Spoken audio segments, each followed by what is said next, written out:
Assalamualaikum Ustaz. Waalaikumsalam warahmatullah. Bagaimana hukum memberikan tips kepada kurir pengiriman barang yang kita beli secara online? Apakah termasuk riba? Yang kita beli secara online. Kurir nganter. Baik. Bagaimana hukum memberikan tips kepada kurir yang mengantarkan barang kita beli secara online? Nabi SAW mengatakan hadaya ummal ghulul. Hadiah yang diberikan kepada karyawan itu statusnya adalah harta khianat. Sehingga ketika Anda memberikan tips kepada kurir dan kurir itu adalah karyawan dari sebuah perusahaan pengiriman, maka perusahaan ekspedisi, maka Anda tidak berhak untuk memberikannya, dan ini masuk dalam kategori ghulul. Wallahu alam. Baik, kita angkat penelpon berikutnya. Silahkan, dengan siapa di mana? Assalamualaikum, dengan Aldo. Waalaikumsalam warahmatullah. Silakan Pak Aldo. Silakan. Halo, Assalamualaikum Ustaz. Waalaikumsalam warahmatullah. Silakan Anda jauhkan dari televisi, Pak. Nah, Ustaz. Mau tanya Ustaz terkait zakat mal. Halo. Silakan, Pak. Jadi anak punya rumah nih Ustaz. Anak beli tahun 2015, harganya sekitar 1 M. Kemudian rumah tersebut awalnya kan niatnya untuk ditinggali. Cuman berjalannya waktu anak pengen menjual lagi rumah tersebut karena pengen cari rumah lagi yang di lokasi yang lain yang berbeda. Nah, rumah yang tadinya anak beli itu sampai sekarang belum laku Ustaz. Kemudian sekarang statusnya lagi dikontrakkan, lagi disewakan. Harga sewanya itu sekitar 30 juta per bulan, setahun. Nah, untuk perhitungan zakat malnya itu dari harga beli rumah di awal, atau dari perkiraan harga jual rumah saat ini, atau dari harga sewanya gitu Ustaz? Baik. Syukran, jazakallahu khair. Wa jazakallahu khairan. Baik. Yang pertama, bahasanya rumah bukan termasuk objek zakat. Rumah bukan termasuk objek zakat kecuali jika dia diperdagangkan. Kesimpulan yang bisa kita berikan begini, bahwa semua harta yang ada di sekitar kita, hukum asalnya bukan termasuk objek zakat kecuali dua. Pertama adalah mata uang. Nah, mata uang itu bisa bentuknya emas, perak, dan mata uang kartal yang berlaku di masyarakat. Yang kedua, objek yang diperdagangkan sehingga dia menjadi urudut tijarah, menjadi objek dagangan. Nah, sehingga yang bentuknya rumah, kendaraan, kemudian apalagi perabotan dan seterusnya, pada asalnya dia tidak wajib dizakati. Dia adalah benda-benda yang ada di sekitar kita yang tidak wajib dizakati kecuali jika dia diperdagangkan sehingga menjadi urudu at-tijarah. Nah, syarat untuk bisa menjadi urudut tijarah, barang yang menjadi objek dagang, itu adalah barang yang ketika dia dibeli memang niatnya untuk kulaan. Kulaan dalam arti dia beli dengan maksud nanti akan dijual jika ada margin. Sehingga niat dari awal memang dalam rangka untuk litakassub, untuk mendapatkan penghasilan dari menjual barang ini. Jika ada niat seperti itu dari awal, misalnya Anda seorang developer, lalu Anda beli tanah-tanah yang murah, dan memang tujuannya nanti untuk dijual dalam bentuk tanah kaplingan, maka di situ ada kewajiban zakat. Tapi kalau ada orang yang menjual barang yang dia miliki, niatnya bukan karena ingin mencari keuntungan, tapi niatnya karena bosan atau ingin ganti atau ingin pindah tempat, atau karena faktor yang lainnya, ingin upgrade misalnya, lalu Anda jual barang itu, maka ini bukan termasuk urudut tijarah meskipun sudah dilakukan penawaran dalam waktu yang lama. Sehingga tidak ada zakat untuk rumah yang Anda miliki senilai 1 M. Lalu yang dijadikan sebagai objek zakat yang mana? Jawabannya adalah hasil sewa, yaitu 30 juta per tahun. Yang ini Anda gabungkan dengan harta Anda yang lain, jika nilainya 65 juta ke atas, maka Anda berkewajiban untuk membayarkan zakat. Wallahu ta'ala alam. Baik, kita angkat penelpon berikutnya. Silahkan, dengan siapa di mana? Halo, Assalamualaikum. Waalaikumsalam warahmatullah. Silahkan. Ya, Halo, Silahkan. iya. Ustadz mau nanya. Assalamualaikum warahmatullahi wabarakatuh. Tentang Waalaikumsalam warahmatullahi wabarakatuh. tentang zakat, Ustadz. Maaf, tentang zakat lagi. Itu kan kalau seorang orang tua udah punya kewajiban untuk mengeluarkan zakat mal. Saya pernah nanya, saya pernah tahu tuh kalau zakat kepada anak kandung kan nggak boleh ya Ustadz ya. Misalnya diberikan kepada menantunya kan, ya qadarullah anak kandungnya kurang mampu. Nah, karena nggak boleh, si orang tua kepengen memberikan zakat tersebut ke menantunya, ke istri si anak gitu. Itu apakah termasuk yang tidak boleh juga atau gimana ya Ustadz ya? Mohon infonya dan nasihatnya. Terima kasih Ustadz. Assalamualaikum warahmatullahi wabarakatuh. Waalaikumsalam warahmatullahi wabarakatuh. Baik. Zakat mal tidak boleh diberikan kepada orang yang wajib dinafkahi oleh muzaki.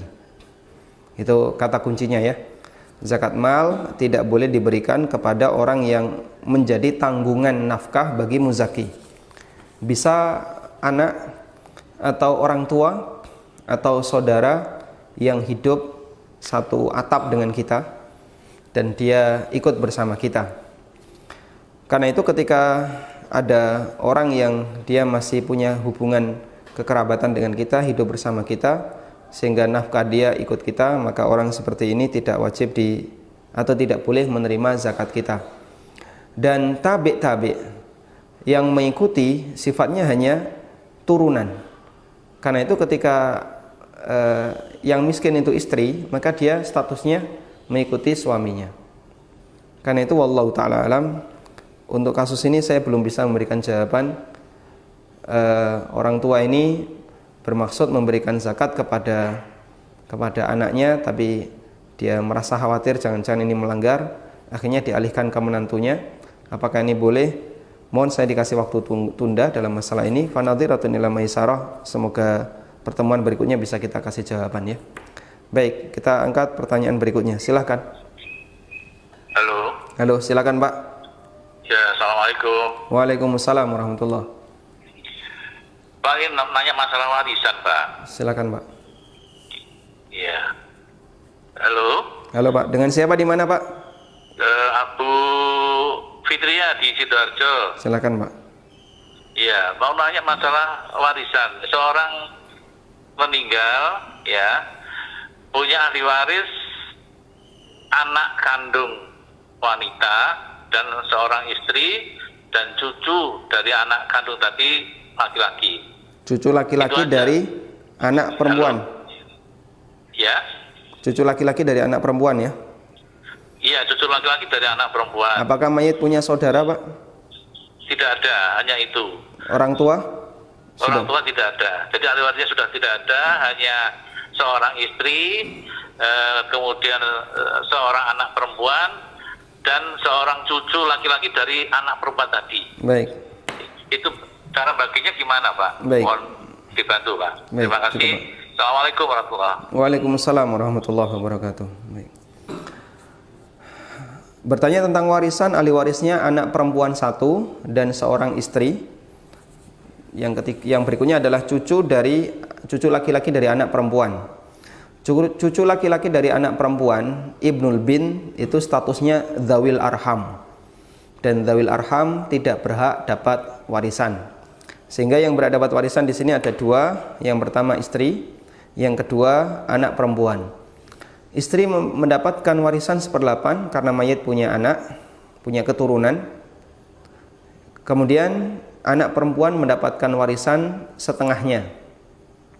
Masih ada sisa, 1/8 tambah setengah, masih sisa. Nah, sisanya berarti statusnya sebagai rod. Rod dikembalikan kepada ashabul furud selain suami istri. Sehingga dalam hal ini rod dikembalikan kepada anak perempuan. Karena itu kesimpulannya, istri mendapatkan 1/8, kemudian anak perempuan yang satu ini mendapatkan 7/8 sisanya. Wallahu ta'ala alam. Baik, kita angkat penelpon berikutnya. Silahkan, dengan siapa di mana? Halo, assalamualaikum. Waalaikumsalam warahmatullahi. Ini dari Ridwan di Bekasi, Ustadz. Silahkan Pak.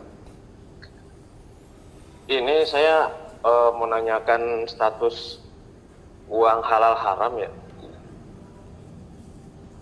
Jadi ceritanya ini kasus malpraktek. Kan anak saya meninggal di dalam kandungan, ceritanya ditolong bidan. Nah terus anak saya meninggal dan terjadi malpraktek. Setelah itu kita ada istilahnya ada mengadukan ke pihak perangkat pemerintah lah, dan ditekankan untuk damai gitu secara internal lah penyelesaiannya, dan bermusyawarah. Akhirnya dari pihak keluarga kami setuju untuk tidak pidana bidan tersebut. Nah setelah itu pihak keluarga saya damai, cuman mematok uang sekian juta gitu. Baik. Dan udah dikasih uang sekian juta ke keluarga saya, udah damai kan, udah selesai. Nah saya menanyakan itu status uangnya gimana ya Ustadz ya? Halal apa haram? Baik. Bisa dipastikan ini malpraktek Pak ya? Iya pasti Pak, pasti Ustadz malpraktek. Baik. Cukup Bapak? Baik. Kalau nominal uangnya nggak dikasih tahu Ustadz ya, apa gimana? Nggak usah. Nggak. Oh iya Ustadz. Makasih Ustadz. Assalamualaikum. Waalaikumsalam warahmatullahi. Baik. Yang tadi Anda sampaikan ini statusnya adalah uang diat ya, uang diat, dan ketika betul bahasanya di sini terjadi malpraktek, maka Anda berhak untuk mendapatkan uang diat, dan nilai diat berdasarkan kesepakatan. Karena itu insya Allah nilai X juta ini berhak untuk diterima sebagai diat, karena kalau tidak maka dia harus mendapatkan hukuman. Sehingga jika betul bahasanya ini adalah malpraktek, maka bisa masuk dalam kategori pembunuhan yang tidak disengaja, dan itu sebagaimana ketika ada bentuk kecelakaan, kemudian driver atau pihak pemilik kendaraan dia membayar uang diat kepada keluarga korban. Wallahu ta'ala alam. Baik, selanjutnya kita angkat pertanyaan melalui WA. Silahkan. Ustadz, Ana sedang hamil menjelang lahiran. Ana nggak puasa.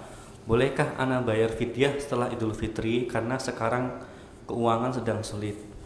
Jazakallahu khair. Baik, Anda dalam kondisi hamil tidak puasa, bolehkah bayar fidyah setelah Idul Fitri? Jawabannya Anda qadha, bukan fidyah. Pendapat yang benar adalah qadha.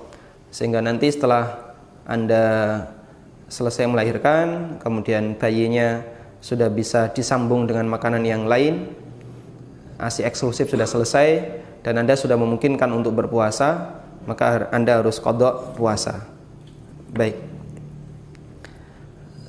Baik, silahkan pertanyaan berikutnya kami angkat. Silahkan, dengan siapa di mana? Saya nyantri dari di Kalimantan, Pak. Silakan Pak. Saya mau tanya Pak, hukum gadai Pak. Saya kan menggadai tanah Pak, menggadai tanah, tapi tanah itu tidak saya tanami Pak. Ya, yang menggadai tanah, maksudnya Bapak utang ya dengan menggadaikan tanah? Iya Pak. Baik. Tanah itu tidak saya tanami Pak, tidak saya tanami. Terus seandainya enggak Pak, ada tetangga yang tanah itu saya gadai Pak. Nah saya gadai Pak, terus seandainya tanah itu, tapi gadainya itu belum dibayar Pak, belum dilunasi ke saya, tetapi tanah itu saya sewa, itu boleh nggak Pak? Oh baik, berarti Bapak memberi utang kepada si A, lalu si A menggadaikan tanahnya. Iya, tetangga saya menggadaikan tanah Pak, dan saya bayar pakai uang 16 gram. Nah, terus sampai sekarang kan belum selesai. Ya belum selesai, terus tanah itu saya, ya Pak. Bapak jangan mendengarkan televisi ya, komunikasi Ya, lewat Pak. telepon. Saya mendengarkan televisi tapi ini sangat telat Pak. Bukan. Bapak kalau mendengarkan jawaban saya yang langsung Ya. ini lewat HP, jangan di televisi, nanti ada delaynya. Oh ya Pak, ya Pak, oh ya Pak, ya Pak. Bapak fokus dengan telepon ya. Nggih, Pak, nggih, Pak. Baik, Bapak memberi utang kepada tetangga senilai berapa? Senilai 16 gram 16 Pak. gelas emas. Kemudian tetangga menyerahkan tanahnya Iya, itu sebagai jaminan saja, sebagai Pak. jaminan. Sebagai Selanjutnya jaminan. Terus sampai sekarang belum seandainya selesai. Itu kan emas belum dikembalikan, Pak, tetapi Baik. tanah itu saya sewa, Pak. Oh gitu, baik. Cukup Bapak? Pak. Terima kasih, Pak. Oke. Assalamualaikum. Waalaikumsalam warahmatullahi baik. Jadi posisinya bukan Anda yang menggadaikan ya, tapi Anda yang menerima gadai. Dalam hal ini, wallahu taala alam, Anda tidak berhak untuk memanfaatkan tanah itu berdasarkan sabda Nabi sallallahu alaihi wasallam atau berdasarkan kaidah umum, kullu qardin jarra naf'an fahuwa riba. Semua utang yang menghasilkan manfaat maka statusnya adalah riba. Sehingga ketika Anda manfaatkan tanah itu berarti Anda telah mendapatkan manfaat dari transaksi utang piutang. Karena itu solusi yang tadi Bapak sampaikan, bolehkah saya tanami tanah ini dengan akad sewa dengan pemiliknya? Jawabannya juga tidak boleh. Berdasarkan sebuah hadis yang diriwayatkan oleh Imam Ahmad, Nabi SAW bersabda, la yahillu salafun wa bai'. Tidak halal utang digabung dengan jual beli. Sehingga kalau Anda sewa tanah itu karena utang itu belum dibayar, berarti Anda melakukan jual beli jasa, yaitu nyewa tanah, dan itu terjadi gabungan antara akad utang dengan akad sewa. Karena itu wallahu ta'ala alam, yang lebih tepat Anda tahan saja tanah itu, jangan dikembalikan sertifikatnya sampai emas senilai sekian gram tadi dikembalikan. Kalau sudah dikembalikan, masalah utang selesai. Nah, selanjutnya Anda bisa melakukan akad apapun terhadap tanah yang tadi dijadikan sebagai barang gadai ya. Jadi setelah tanah itu Anda kembalikan, utang sudah dilunasi, tanah Anda kembalikan. Nah, berikutnya Bapak kalau mau sewa tanah silahkan.